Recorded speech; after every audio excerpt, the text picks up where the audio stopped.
తెలంగాణ రాష్ట్ర ప్రజలకి నూతన సంవత్సర శుభాకాంక్షలు తెలియజేస్తూ ప్రజావాహిని ఛానల్తోని మీ ముందుకు వస్తూ ఉన్నాం.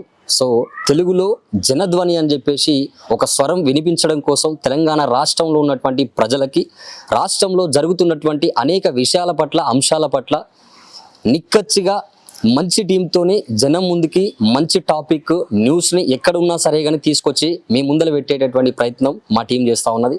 సో ఈరోజు ప్రస్తుతం మనం ఇదే అంశం మీద మన ఛానల్ని నూతనంగా ప్రారంభించబోతున్నాం కాబట్టి సో తెలంగాణ రాష్ట్రంలో అనేక మందిని మనం ఈ ఛానల్ ద్వారా తీసుకుపోయేటటువంటి అవకాశం ఉంటుంది. సో మనం ప్రస్తుతం ఈ అంశం మీద మాట్లాడడం కోసం నూతనంగా మన ఛానల్ స్టార్ట్ చేస్తున్నాం కాబట్టి సో ఈ ఛానల్కి శుభాకాంక్షలు, అదేవిధంగా సపోర్ట్ అండ్ తెలంగాణ రాష్ట్ర ప్రజలకి పరిచయం చేసేటటువంటి కార్యక్రమంలో ప్రస్తుతం మనం రత్నప్రభ మేడం దగ్గర ఉన్నాం. సో కర్ణాటక చీఫ్ సెక్రటరీ గారు ఒకసారి మాట్లాడేటటువంటి ప్రయత్నం చేద్దాం.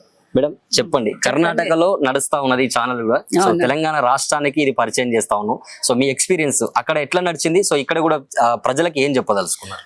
అంటే మేము చిన్నప్పుడు మనకి ఈ న్యూస్ ఛానల్స్ అంతా అసలు లేదు, ఎక్కువగా న్యూస్ పేపర్ మీదే మేము అంతా ఆధారం పడి ఉండేవాళ్ళం. ఏమైనా వార్తలు కావాలంటే పొద్దున్న న్యూస్ పేపర్ ఎప్పుడు వస్తుందో అంత ఎదురు చూసుకుంటూ ఆ న్యూస్ పేపర్ వచ్చినప్పుడు న్యూస్ పేపర్ చదివేవాళ్ళం. ఇప్పుడు ఏంటంటే ఈ డిజిటల్ మీడియా వచ్చినాక చాలా ఛానల్స్ ఉన్నాయి, ఇంకా ప్రజలు కూడా చాలా ఏమంటారు సోర్సెస్ ఉన్నాయి ఇన్ఫర్మేషన్కి.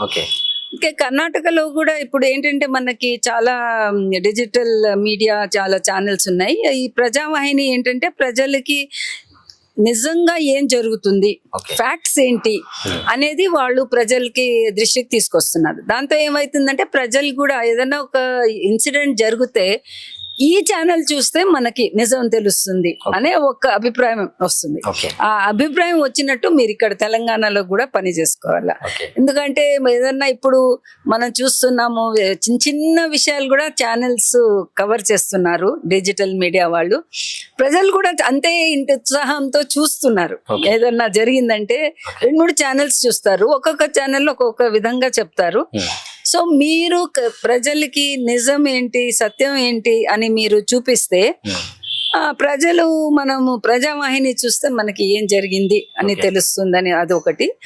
రెండోది ఏంటంటే ప్రజలకి మనం వాళ్ళ సమస్యలు ఏమున్నాయి అవి దృష్టికి ప్రజలకి తీసుకొస్తే బాగుంటుంది. అంటే ఏదో సెన్సేషన్ క్రియేట్ చేయడం కానీ ఏదో స్కాండల్ గురించి రాయడం కానీ చెప్పడం కానీ అలా కాకుండా ప్రజలకి ఏం అవసరం ఉంది, ఎలాంటి అది వాళ్ళకి ఏ టాపిక్ గురించి మీరు చూపిస్తే ప్రజలకి ఒక విధంగా ఒక ఎక్స్పోజర్ మంచి ఎక్స్పోజర్ వచ్చినలాగా మీరు పనిచేస్తే బాగుంటుంది.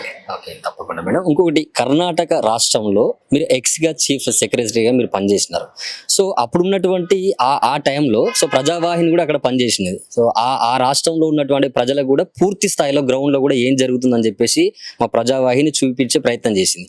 సో అదే ధైర్యంతో అదే నమ్మకంతో తెలంగాణ రాష్ట్ర ప్రజల్ని సో తప్పకుండా అక్కడ ఎట్లయితే పనిచేస్తామో ఇక్కడ కూడా అట్లే పనిచేసాను అన్న నమ్మకంతోనే మంచి కోర్ టీంతో కూడా పనిచేస్తా ఉన్నాం.